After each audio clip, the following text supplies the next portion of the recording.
Meg Ryan often said that being on a film set should feel a little like stepping into one of her mother's dinner parties, warm, loose, unpredictable. But by the time paparazzi photographed her in 2012 with a puffy face and fuller lips, that sense of ease had long faded. She stayed silent as rumors swirled about cosmetic procedures. Then came her appearance at the 2025 Oscars beside Billy Crystal. The shock on viewers' faces spoke louder than any headline. Many felt the woman they saw barely resembled the star they remembered from the heights of the 1990s. Plastic surgeons speculated from afar, talking about facelifts and fillers. The truth, as always with Ryan, stretched far deeper than whatever the cameras captured.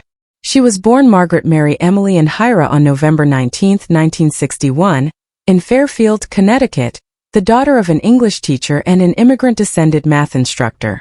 Her childhood was unadorned: books, school routines, and Sunday mornings at church. She and her siblings, Dana, Annie, and Andrew, grew up in a house where faith and discipline shaped daily life. Everything changed when she was 15. Her mother, Susan, left for New York City to pursue acting. The departure landed with the force of a quiet earthquake.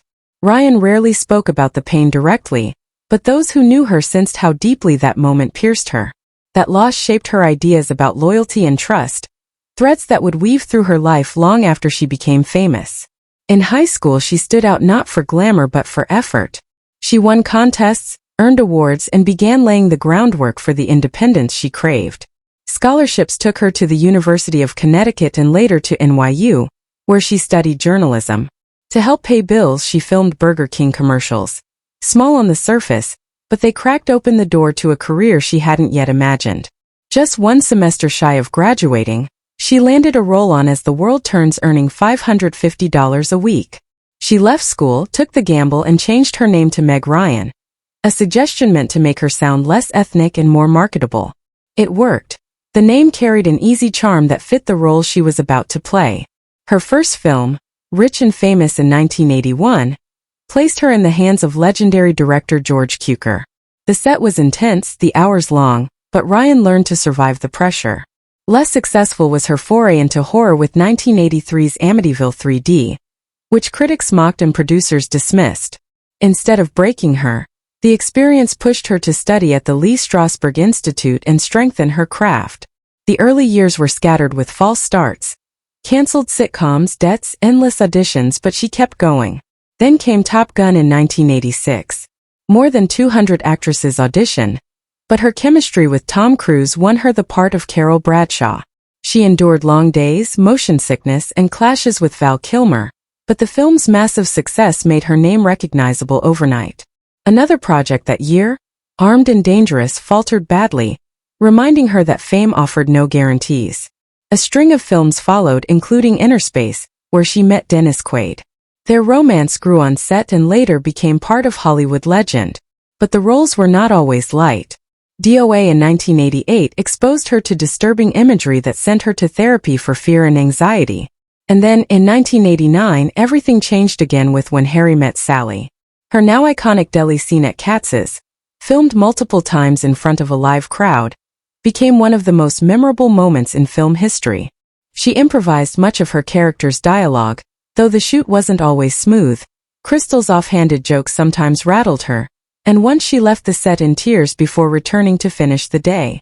The final film earned nearly $100 million and cemented her status as the queen of romantic comedy. Roles continued to push her into new spaces.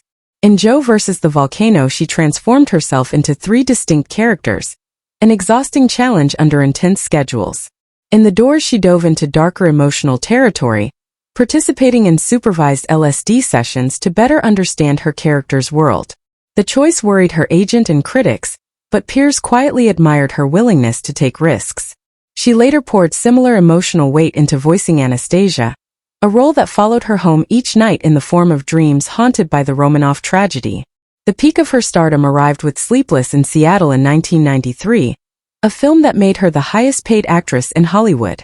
She battled panic attacks and intense paparazzi attention, yet continued working even after dislocating her shoulder during a stunt rehearsal. Other roles, like her portrayal of an alcoholic in When a Man Loves a Woman, demanded deep emotional vulnerability. She attended AA meetings, confronted her family history with alcoholism, and earned critical praise for the performance. She reunited with Tom Hanks in You've Got Mail, another massive hit, though behind-the-scenes tensions simmered, particularly with Parker Posey. She also pushed herself physically and emotionally through the grief-heavy scenes of City of Angels. Her personal life during these years was turbulent. She married Dennis Quaid in 1991, and their son Jack was born the following year after a grueling labor. Behind closed doors, Quaid struggled with addiction and infidelity. Ryan battled postpartum depression, private heartbreak, and a marriage that was splitting beneath the weight of secrets and relapses. By 2000 she filed for separation, later discovering that Quaid had been unfaithful for most of their marriage.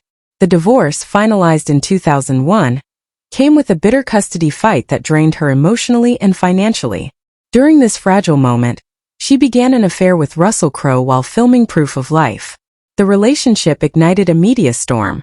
Photos of a diamond earring he gifted her became tabloid fuel. Quaid publicly portrayed himself as the wrong spouse despite his own long-term infidelity. Hollywood executives panicked at the collapse of Ryan's sweetheart image and canceled projects. The affair ended abruptly after a jealous argument, and she retreated from the spotlight, entering therapy and trying to find her footing again. Her career faltered.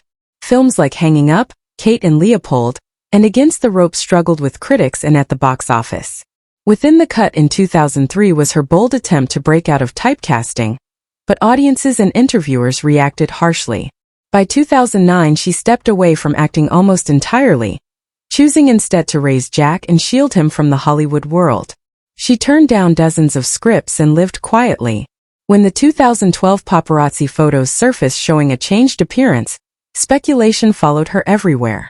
She avoided addressing the rumors, even when the images became part of online conversations about her. She resurfaced as a director in 2015 with Ithaca, investing her own money after studios declined to back her. She continued exploring directing at Sundance and kept her public life small. Her long, complicated relationship with John Mellencamp finally ended in 2019.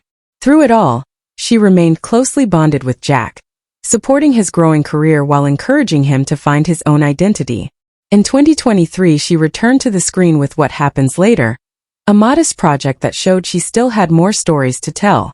And in 2025, after criticism exploded over her Oscars appearance, she finally spoke openly on a podcast.